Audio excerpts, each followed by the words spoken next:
C'était dur, c'était chaud, c'était dur, c'était chaud, c'était chaud, c'était dur. Ouais, franchement, ce genre de match, les gars, c'est compliqué. C'est compliqué, mais on a tenu. On a eu une défense, les amis, c'est plus une défense. Enfin, c'est fou. C'est fou. On dit souvent que tu gagnes un championnat grâce à ta défense. Je pense qu'on est en train de le comprendre. On est en train de le voir de nos yeux, de nos propres yeux. Débrief à chaud, c'est parti.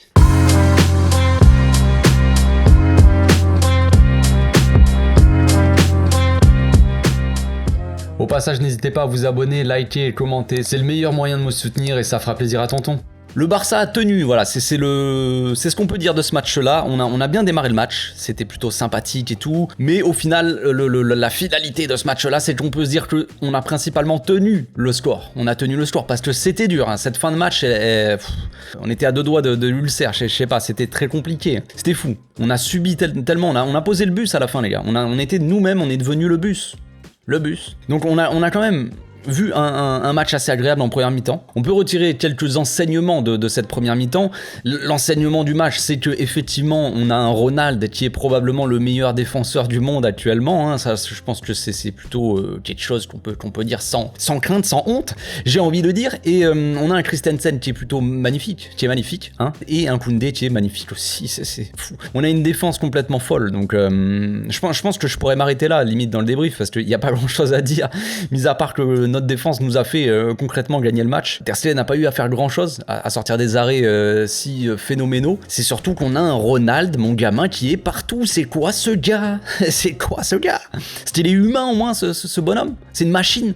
C'est une machine, mon petit Ronald. Enfin bref. Donc début de match, on va parler de la petite composition d'équipe. Donc on avait l'équipe type, hein, concrètement. On s'est posé la question dans l'avant-match, en live, là on en discutait tous ensemble. On se disait, pourquoi Xavi aligne son 11 type? Est-ce que voilà, on se demandait même avant le match, quelques jours avant, est-ce que Xavi va faire quelques petites rotations en prévision du match contre Manchester United? Et ce qu'on voit, c'est que non. C'est que Xavi, il a pris ce match très au sérieux. Il a mis l'équipe type, les meilleurs joueurs possibles sur le terrain. Un double pivot. Frenkie Kessié, ça aussi, c'était l'interrogation de quand on voyait la composition d'équipe. On se disait, est-ce que Kessié va jouer en double pivot avec Frenkie, ou est-ce qu'il sera plutôt un peu plus haut sur le terrain et qu'on aura un double pivot Pedri-Frenkie? Parce que ce qu'on avait vu contre Séville, quand Busquets s'est sorti sur blessure, c'est qu'on avait vu un Kessié qui était rentré aux côtés de Frenkie, mais c'était pas très clair, c'était un peu brouillon la première mi-temps, on s'en souvient. Et deuxième mi-temps, ça avait été un peu plus clair en fait. Pedri était descendu pour faire le jeu et Kessié était monté un peu plus haut sur le terrain, donc en milieu intérieur, et ça avait plutôt bien fonctionné. Mais c'était une équipe qui jouait bloc bas. Séville, c'était une équipe qui jouait le bus concrètement. Là, cette fois-ci, c'était un peu différent. Donc on s'est dit, peut-être qu'on va jouer comme ça, on sait pas. Peut-être que Pedri, moi, je me suis dit, Pedri va jouer sûrement en double pivot avec Frenkie, et ça n'a pas été le cas. Donc Xavi qui avait concocté un petit double pivot Frenkie-Kessié. Ce qu'on peut dire, c'est que c'est assez complémentaire. On l'attendait tous, ce double pivot. On attendait de voir un peu, de temps en temps, Xavi qui teste un peu Frenkie et Kessié, voir si ça fonctionne ensemble. Et ce qu'on peut voir, c'est que ça fonctionne plutôt très bien. Après, là, c'était pas un match très facile. Voilà, la deuxième mi-temps, elle est assez...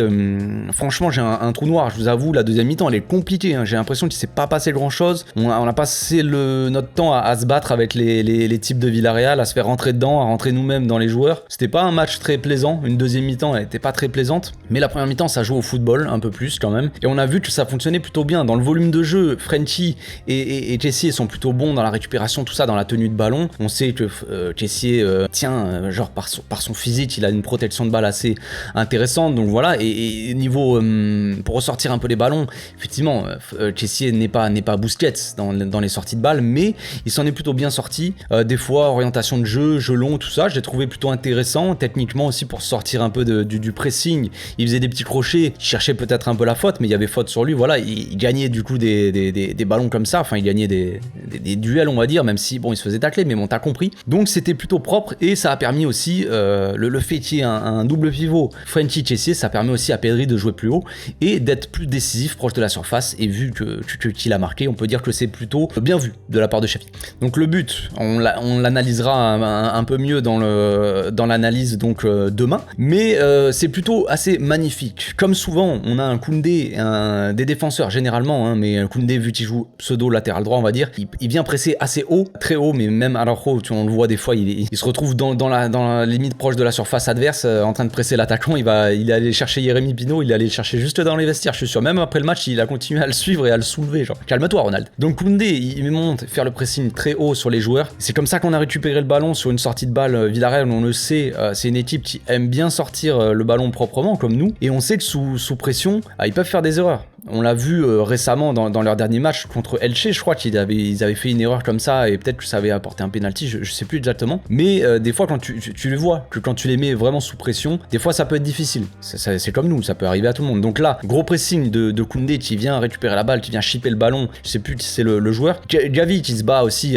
pour récupérer la balle, qui la passe à Frenkie qui la passe à Rafinha qui était proche pour le coup, qui n'était pas collé à la ligne. Sur le coup, il était proche de la surface dans le demi-espace droit. Il voit Pedri dans l'entrejeu là, il fait le petit appel, il lui fait la petite passe qui va bien, tout est petit, oui je sais, dans les petits espaces tout est petit, la petite passe qui va bien à Pedri qui avec un peu de chance joue le 1-2 avec Lewandowski, parce que je suis pas sûr que le contrôle, la passe était peut-être un peu forte, je sais pas s'il veut vraiment la donner à Lewandowski, mais pour le coup c'est bien joué, il continue son appel, Lewandowski il l'envoie dans la profondeur et il vient claquer son petit but et c'est réglé, donc ça c'est magnifique, la connexion Pedri-Lewandowski, on l'avait vu en début de saison proche de la surface, on avait vu que c'était intéressant, on l'a moins vu au cours de la saison, on l'a vu par intermittence, j'ai envie de dire, et on aimerait un peu plus le voir plus souvent. On sait que Pedri-Lewandowski, il y a une connexion, et ça pue le football entre les deux, effectivement. On l'a vu dans la première mi-temps aussi, la première action au bout de 3-4 minutes de Lewandowski, qui a assez foiré son match, on va dire, en termes d'efficacité. Lewandowski, il a fait le jeu, il redescendait souvent, il orientait tout ça,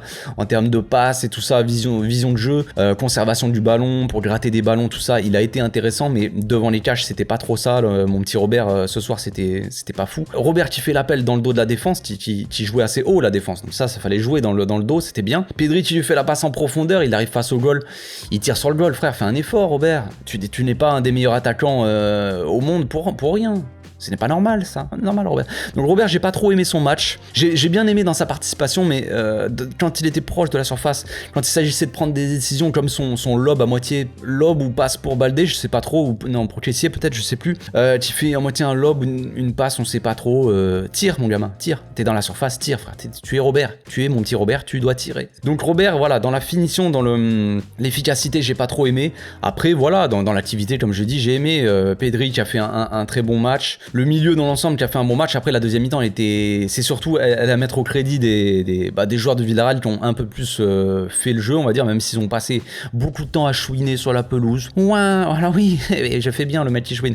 C'est marrant 2 secondes, hein, les supporters qui crient scandale au moindre truc, à la moindre faute que tu siffles pour nous en notre faveur. Mes frères, quand tu mets des tartes aux joueurs, quand tu les fous par terre, au bout d'un moment, il y a des fautes, faut arrêter de pleurer les gars. Ça c'est le genre de truc, ça m'énerve, mais bon bref. Donc la deuxième mi-temps, à mettre au crédit, on peut souligner surtout le travail de la défense, hein, qui est monstrueux. Je vais finir là-dessus, hein. Je pense, je vais pas faire tout le tour. Dire que Frenkie a fait une première mi-temps assez monstrueuse, ça j'en parlerai sûrement demain, mais voilà, dans l'ensemble, le double pivot a été très performant. Ça c'est ce que je retiens du match, on va dire, de la première mi-temps surtout. Un bon double pivot et un Pedri qui joue plus haut et qui est décisif avec sa connexion avec Lewandowski, et une deuxième mi-temps où la défense elle est monstrueuse, et comme je l'ai dit, j'ai commencé l'intro comme ça, je vais finir ma vidéo comme ça. Une défense aussi solide, c'est ce genre de choses, ce genre de défense qui te fait gagner un championnat tout simplement. C'est pas une attaque, c'est bien beau de marquer des buts, mais si t'arrives pas à tenir après derrière, ça sert à rien. Et là, on voit qu'avec cette défense-là, on peut tenir sur n'importe quoi. Alors oui, ça veut pas dire qu'on va tenir tous les matchs, mais franchement, dans un match où tu subis autant en deuxième mi-temps, je sais pas, j'ai pas vu les stats, j'ai pas vu le nombre de tirs qu'on a subi en deuxième mi-temps, mais on a clairement subi en deuxième mi-temps, en fin de match, tout ça, c'était horrible. Et franchement, quand t'as des défenseurs comme ça, tu peux être un peu plus serein quand même. Et moins stressé, même si on a tous stressé quand même, je sais bien. On se retrouve demain, les amis. Je vais mettre en story Instagram, n'hésitez pas à aller voir sur mon Instagram, les amis, le lien est dans la description sous la vidéo. N'hésitez pas à aller voir en story, je vais mettre une boîte à questions, je répondrai à un maximum de questions demain comme d'habitude, vous le savez bien. D'ici là, portez-vous bien, passez une très bonne soirée. Ciao.